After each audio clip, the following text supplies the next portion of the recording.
For privacy reasons, names and places have been changed. This story is inspired by true events. On August 22, 1995, three university students, Michael Anderson, 20, Nils Larsson, 21, and Erik Lindqvist, 19, disappeared during a severe Arctic storm while hiking in Sweden's remote Sarek National Park. Their planned 5-day trek through one of Europe's last true wilderness areas became a mystery when they failed to return to their base camp. Local authorities and mountain rescue teams searched the rugged terrain but found no trace of the trio. For 9 years, the disappearance remained an unsolved puzzle that occasionally surfaced in Swedish outdoor magazines and regional media. Then, in July 2004, reindeer herders following traditional migration routes made a startling discovery high on a previously inaccessible mountain ridge that would finally shed light on what happened during those violent August days. This is the complete story of Michael, Nils, and Erik's disappearance and the remarkable find that revealed their fate nearly a decade later. August 22, 1995, marked the third day of what was planned as an ambitious week-long expedition through Sarek National Park, one of Sweden's most challenging wilderness areas located above the Arctic Circle. The three friends from Umeå University had spent months planning their trek through the park's roadless interior, where jagged peaks and glacial valleys create some of Scandinavia's most demanding hiking conditions.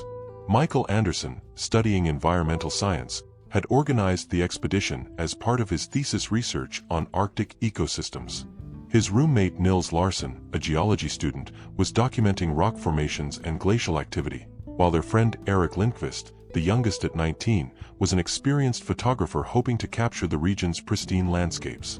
The group had established their base camp near Lake Leitor on August 20th, using it as a staging point for day hikes into the more remote sections of the park.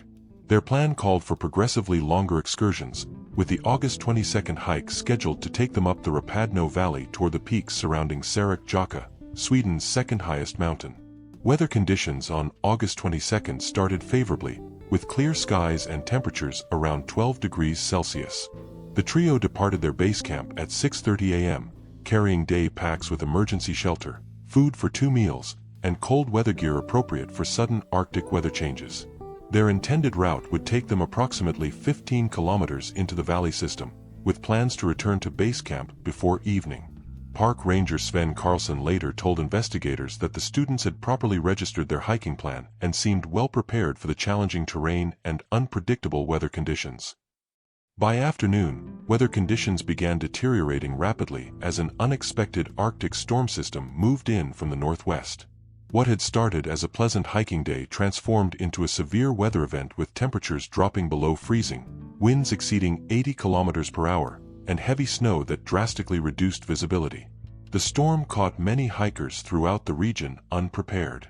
Several other groups in Sarek reported being forced to take emergency shelter, and mountain rescue services received multiple calls for assistance from hikers trapped by the sudden weather change. When Michael, Nils, and Erik failed to return to their base camp by the evening of August 23rd, their absence initially wasn't cause for immediate alarm.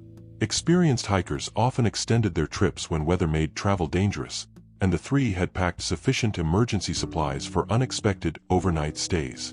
However, when they hadn't returned by August 24th and their tent at base camp showed no signs of recent occupancy, other hikers in the area contacted park authorities. The storm was still active, making immediate search operations impossible, but preparations began for rescue efforts once conditions improved.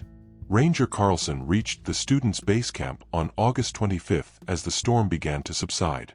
Their main tent was properly secured and contained their extra clothing, food supplies, and research equipment. Personal items suggested they had departed for a day hike as planned, but there was no indication of when they might return or what had happened during the storm. The search operation began on August 26th with teams from Fjällräddningen, Sweden's mountain rescue service, supported by helicopter units when weather permitted. The challenging terrain and lingering storm effects made comprehensive searching extremely difficult in the vast wilderness area. Search coordinator Lars Hedström organized teams to cover the most likely routes the students might have taken, focusing initially on established trails and known shelter locations throughout the Rapadno Valley system. The area's complex geography, with numerous side valleys and elevated ridges, provided countless places where hikers might seek emergency shelter.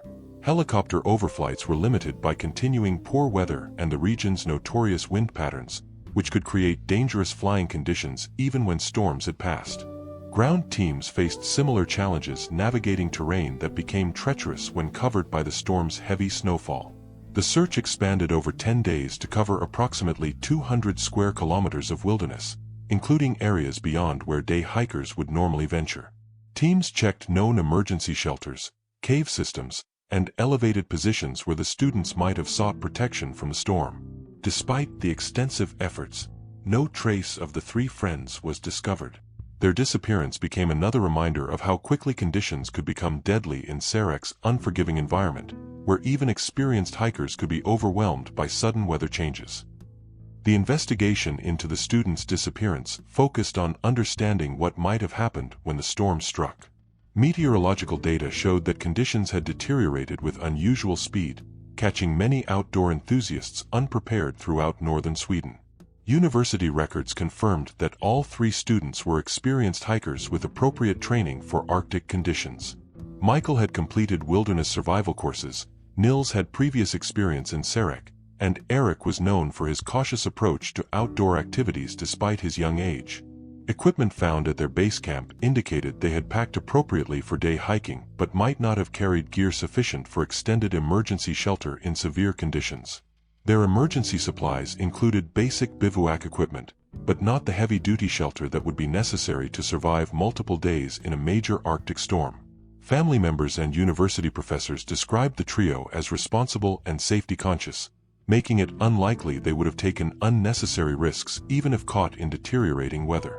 However, the speed and severity of the storm could have created situations where even good decisions led to tragic outcomes. The case received coverage in Swedish outdoor publications and generated discussion about hiking safety in remote Arctic regions. However, without evidence or witnesses, investigators could only speculate about what specific circumstances had led to the students' disappearance. Throughout the late 1990s and early 2000s, the families of Michael, Nils, and Eric continued to hope for answers while accepting that their sons had likely perished in the 1995 storm. Occasional searches by volunteers and family members failed to produce new evidence, and the case gradually faded from active investigation. The story became well known among Swedish hiking communities as a cautionary tale about respecting Arctic weather conditions and the importance of carrying appropriate emergency equipment. Sarek National Park officials used the case to emphasize safety protocols and proper preparation for visitors planning extended wilderness trips. In 2001, human remains found in a different area of Sarek initially raised hopes for resolution, but forensic analysis determined they belonged to a hiker who had gone missing several years before the student's disappearance. The discovery highlighted how the park's vast wilderness could conceal evidence for extended periods. Advanced search technologies, including improved GPS systems and satellite communication devices, became more common among hikers partly in response to tragedies like the 1995 disappearance. However, the remote nature of Sarek's interior meant that even modern technology couldn't guarantee safety in extreme conditions.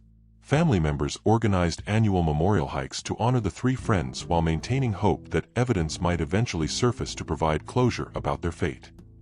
July 15, 2004, began as part of the annual summer migration for Sami reindeer herders following traditional routes through the mountains of northern Sweden.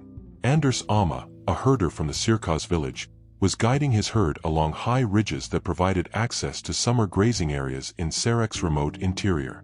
The migration route took the reindeer to elevations above 1,400 meters, following paths that had been used for centuries but were rarely accessed by modern hikers due to their difficulty and remoteness.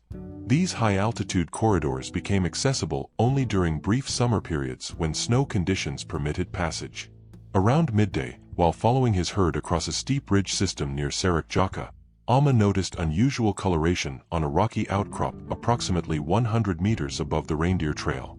The orange and blue colors were distinctly artificial, contrasting sharply with the natural gray and brown tones of the mountain environment. Investigating closer, Alma discovered what appeared to be the remains of a modern camping tent, partially buried by years of snow and ice accumulation but preserved by the dry, cold conditions at high altitude.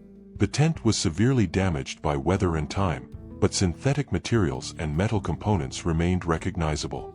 Inside the collapsed tent structure, Alma found personal items including clothing, hiking equipment, and identification documents that appeared to belong to 3 different individuals.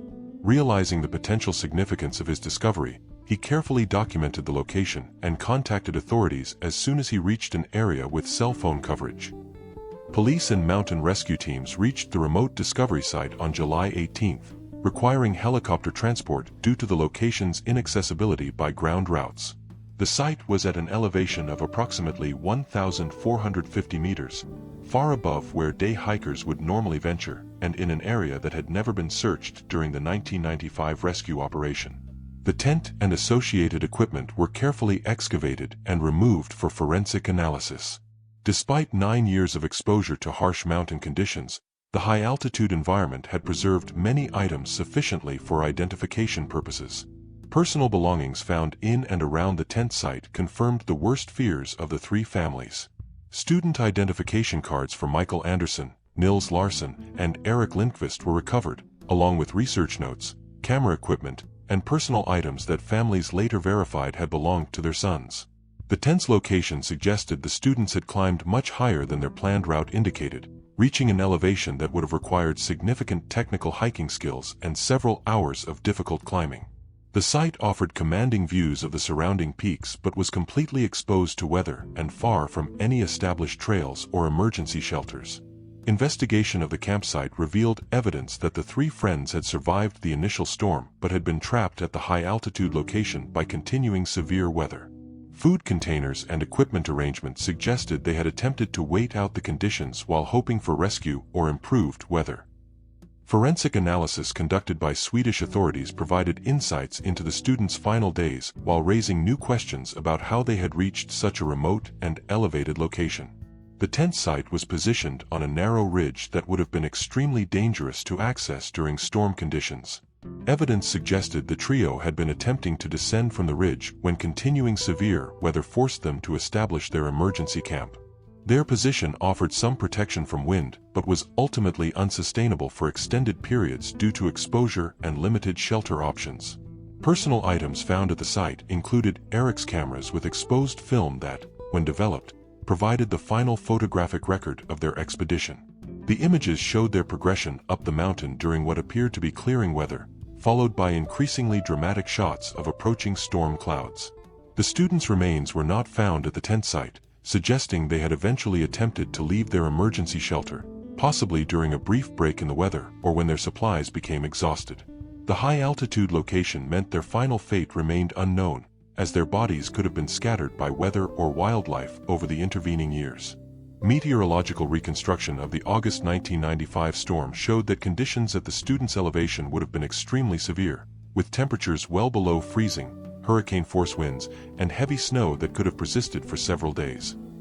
The discovery provided closure for the families while revealing the extraordinary circumstances that had led to the tragedy. Rather than being caught unprepared by the storm, the students had demonstrated remarkable mountaineering skills in reaching such a remote location, but had ultimately been overwhelmed by conditions beyond anyone's ability to survive. The tent site's location explained why extensive search operations in 1995 had failed to find any trace of the missing hikers. The elevation and remoteness were far beyond the areas typically searched for day hikers, and the site was accessible only during very specific weather and snow conditions. Anders Alma, the reindeer herder who made the discovery, was recognized for his careful handling of the evidence and his understanding of the site's significance. His traditional knowledge of high-altitude routes had led him to an area that modern search techniques had never reached. The case became a study example for mountain rescue organizations, demonstrating how missing persons might be found in areas far from their intended routes. The importance of expanding search areas beyond conventional assumptions was emphasized in subsequent training programs. The 3 students' families expressed gratitude for finally learning their son's fate, while acknowledging the bravery and determination they had shown in trying to survive impossible conditions. Memorial services honored their memory and their love of Sweden's wilderness areas. Michael Anderson, Nils Larsen, and Eric Lindqvist's story serves as both a tragedy and a testament to human determination in the face of nature's most extreme challenges. Their ability to reach such a remote high-altitude location during severe storm conditions demonstrated exceptional skill and courage, even as it ultimately led to their fate. The 9-year delay in discovering evidence of their final days illustrates how vast wilderness areas can conceal even extensive searches. The tent site's extreme elevation and remoteness meant it was accessible only to those with specialized knowledge of traditional migration routes and high-altitude travel. For Swedish mountain rescue services, the case provided important lessons about search area assumptions and the need to consider that missing hikers might attempt survival strategies that take them far from expected locations. Improved search protocols now account for the possibility that experienced hikers might reach seemingly impossible locations when seeking shelter. The discovery through traditional Sami reindeer herding routes highlighted the value of indigenous knowledge in wilderness search operations. Traditional paths and seasonal movements often access areas that modern hiking routes never reach, providing potential solutions to long-standing mysteries. The student's story continues to inspire discussions about wilderness safety and emergency preparedness in Arctic conditions. Their experience demonstrates that even skilled and well-prepared hikers can be overwhelmed by sudden severe weather in remote locations. The case ultimately shows that Sweden's mountain wilderness, while beautiful and accessible, demands constant respect and preparation from those who venture into its most remote areas. The Three Friends expedition became a lesson about both the rewards and risks of exploring some of Europe's last true wilderness, where nature's power can quickly overwhelm human preparation and determination. As of 2004, the tent site has been marked with coordinates for future reference, and the area serves as a reminder of the students' final efforts to survive in one of Sweden's most challenging environments. Their story continues to educate mountain enthusiasts about the importance of proper preparation and respect for the unpredictable conditions that can develop in Arctic wilderness areas.